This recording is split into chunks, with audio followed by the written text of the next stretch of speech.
What is up YouTube? My name is Sam and I work under the artist name of Kayo. Today I'm going to be breaking down how I made this sleepy, lo-fi, dreamy beat. Shout out to Jaren for this suggestion in my community. So yeah, I'm just going to play a preview of the track and then we will jump into the project file and see what's going on.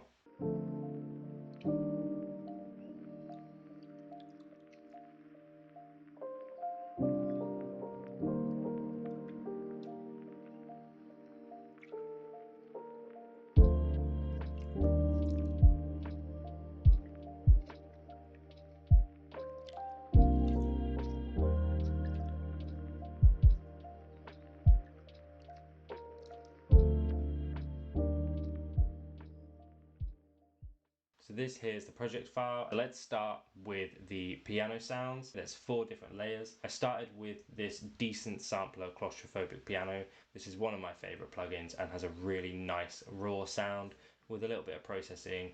It's lovely. Here we can see the chords. We've got a D minor 7 going into a D sharp major, and then going into this chord. I'm not actually sure what this chord is, but it sounded really nice, and then up into that D sharp major again, but extended just a little bit more.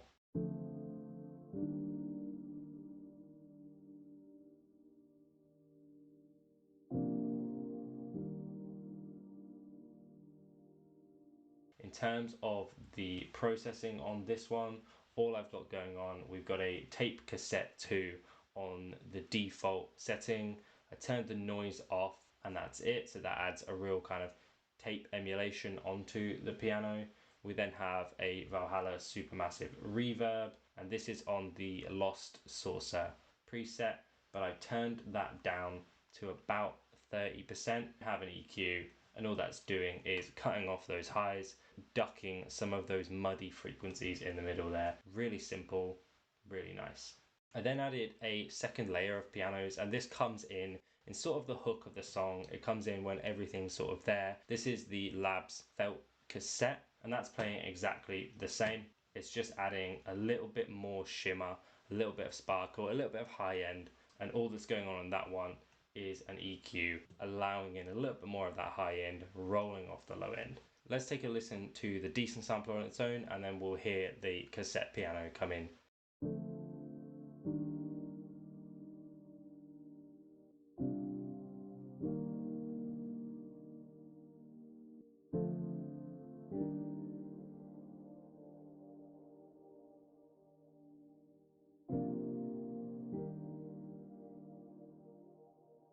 Just adds a little bit more range of frequency for the pianos, beefs it up a little bit, and just adds another dynamic layer. I then looked for a melody for this track, and I wanted something relatively simple but also something kind of catchy that wouldn't get too repetitive throughout the track. You'll see here that I played around with this a lot, adding notes in, removing notes out, but this is what I settled on at the end.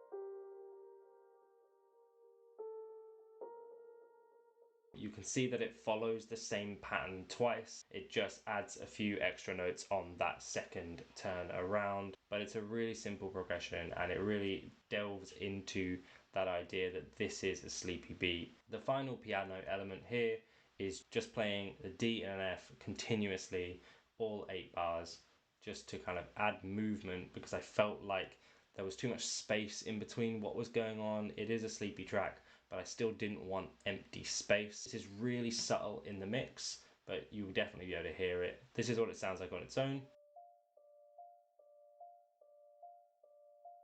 And let's take a listen to it in the mix with that melody as well.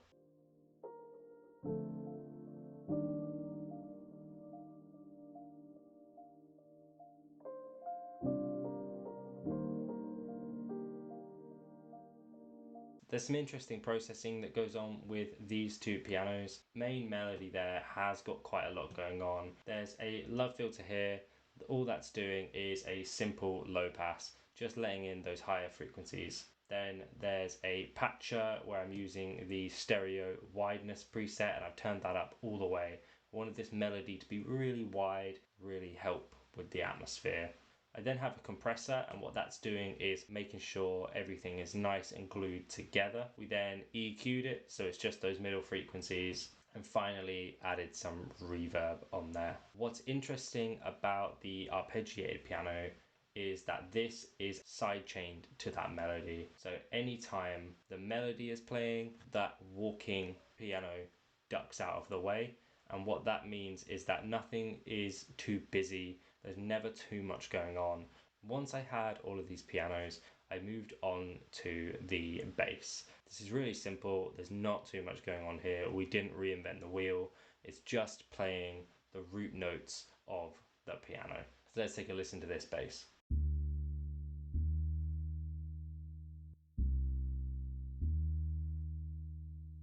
Like I said, really simple.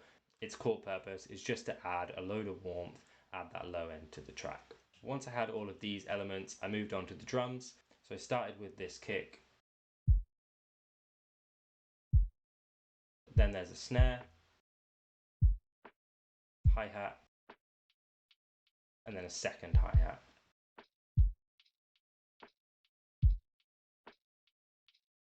So with the drums here, I wanted to keep them relatively simple. There's not too much going on here. This is a sleepy beat after all. Really just using these as the percussive element for the track. I only really put them in sort of the hooks, and there is a section a bit later on where these come in the bridge. But other than that, there's not too much.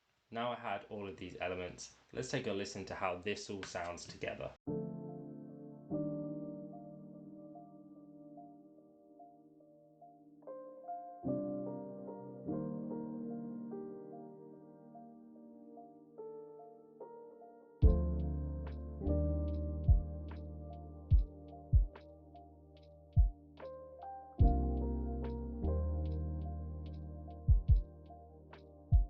Starting to sound really nice. We've got that sleepy vibe.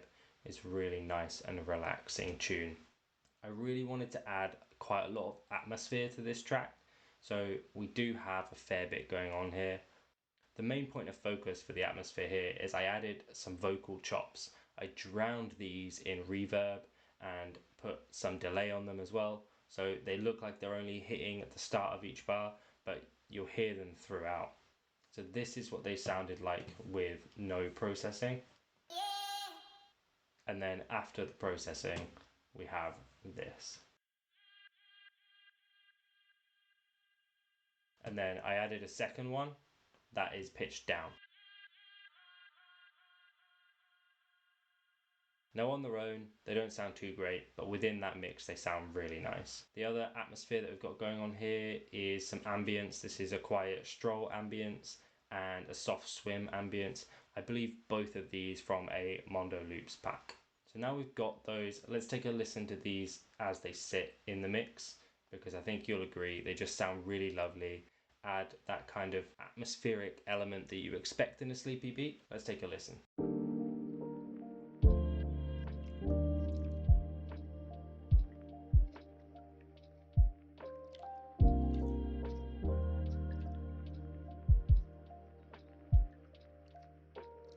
Really nice. And it's just those simple little tricks, those simple little elements that you can add that really take your beats to the next level.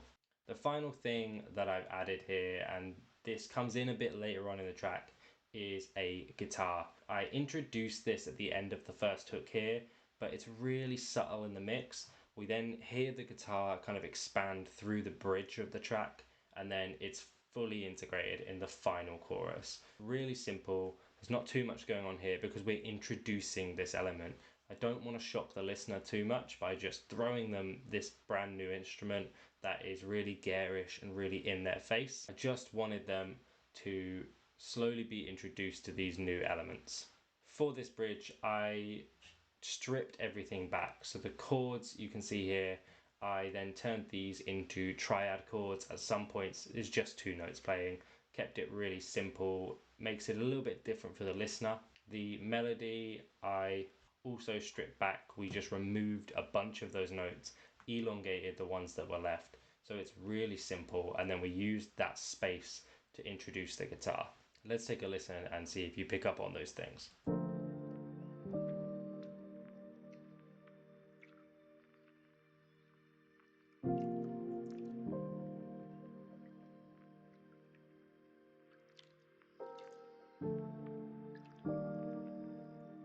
Now let's take a listen to that second part of the bridge where things are starting to build up.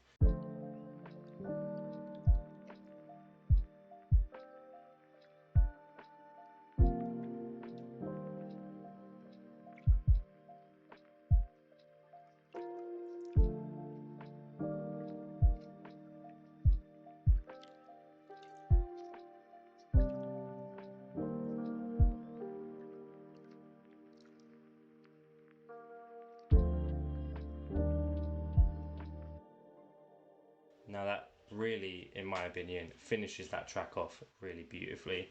In terms of the processing on this guitar, what we've got going on is an EQ, just isolating the frequencies that we want to hear. There's a fruity delay that's playing almost instantly as soon as that plays. It's on the ping pong preset, so it's jumping between your two headphones, but that's turned down to around about 50%, so it's kind of subtle in the mix. And then we then have a Valhalla Supermassive on the default preset. Turn the mix up a little bit, turn the density up a little bit, just to mess with it and get the sound that I really, really wanted. Okay, so that's pretty much the whole track. Do let me know if you vibe with this one. If you'd like to see me make more sleepy tracks, absolutely let me know. Drop a comment on this video or head over to my community page. Let me know what types of videos you'd like to see me make in the future. I really enjoyed making this track. I'm just gonna let it play you out one more time. Peace.